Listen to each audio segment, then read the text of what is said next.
Okay. So we're doing chapter 30. Um, it's actually a pretty good size chapter. Um, yeah, 55.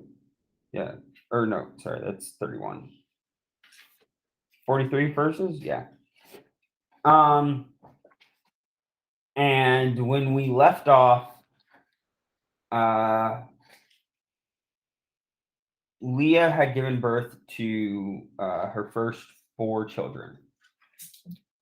And we're smack dab in the middle of this competition between the two sisters. So, Chapter 20.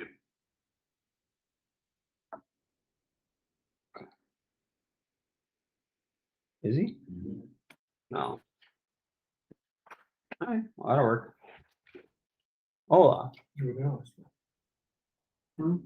Well, now he's there. Maybe it should show up on. Here we go.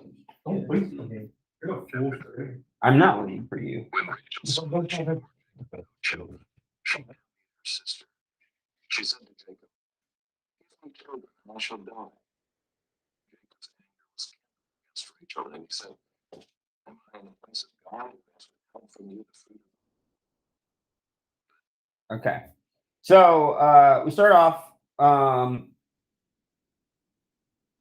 and you're already having this kind of backbiting going on between like the couple that's actually supposed to kind of be in love, quote unquote, um and uh you have Rachel say this line about "give me children or I shall die," as if it's kind of Jacob's fault.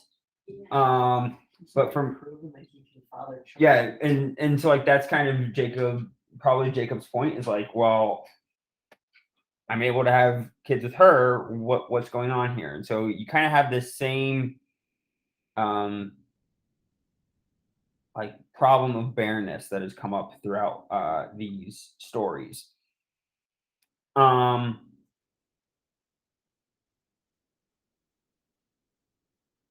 and you also see that, like,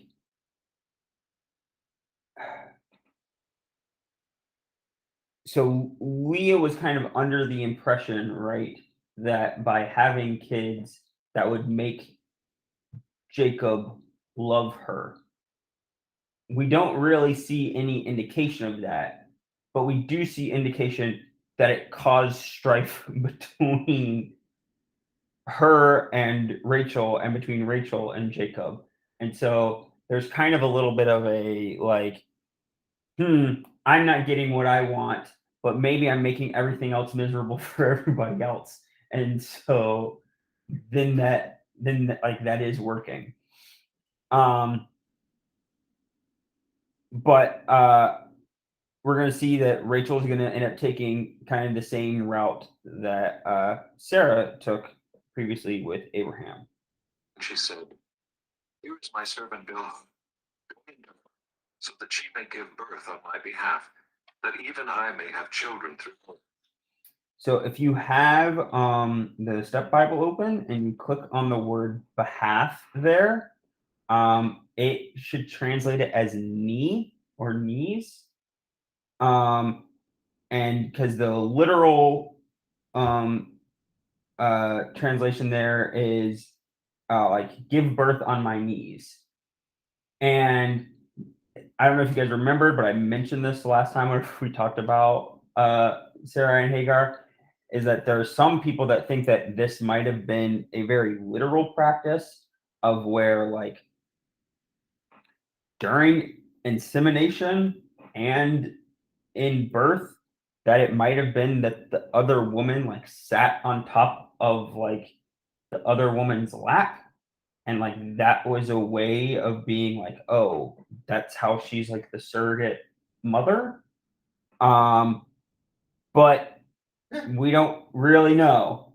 It's weird. It's weird. It's a weird idea. It's very weird. like, I'm not really sure that I want to believe it because it's just weird.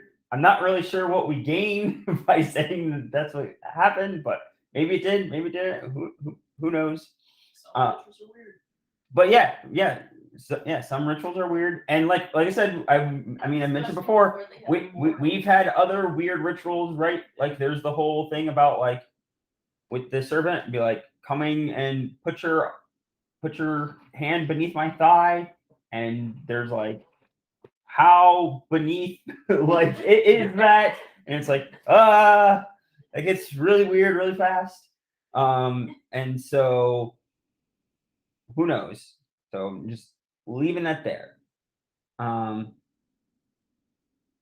she gave him her servant Bilhah as a wife, and Jacob went into her. And Bilhah conceived and So I did want to talk about that line a little bit. So she gave him her servant Bilhah as a wife, and Jacob went into her. And so remember how I talked about that it's not clear really that they have clear distinctions between wife and like, because I don't know why it doesn't just use the word for concubine here, and I don't get why it uses the word for wife. But real, and we had the same confusion whenever we talked about Keturah with Abraham. Pretty much nobody considers Bilhah and Zilpah wives of Jacob, as far as I can tell. Everybody like considers them concubines.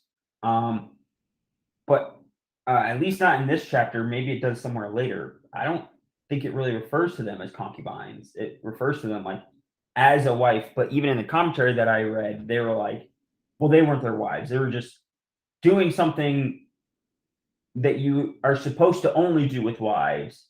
And you have the same problem of people trying to be like, this is a morally wrong thing that's going on here. Okay, I can see that, especially from our standpoint, but also this is how God is using these people to bring about the nation of Israel. And so what that connection is there between those two, I'm not sure. I'm just pointing out to say it's not as clear cut as the way that modern people see it. Jacob a son. Then Rachel said, God has judged me, and has also heard my voice and given me a son. Therefore she called his name Dan. Rachel's servant Bilhah conceived again and bore Jacob a second son. Then Rachel said, with mighty wrestlings I have wrestled with my sister, and have prevailed. So she called his name Naphtali. So, okay, so Rachel has utilized her servant and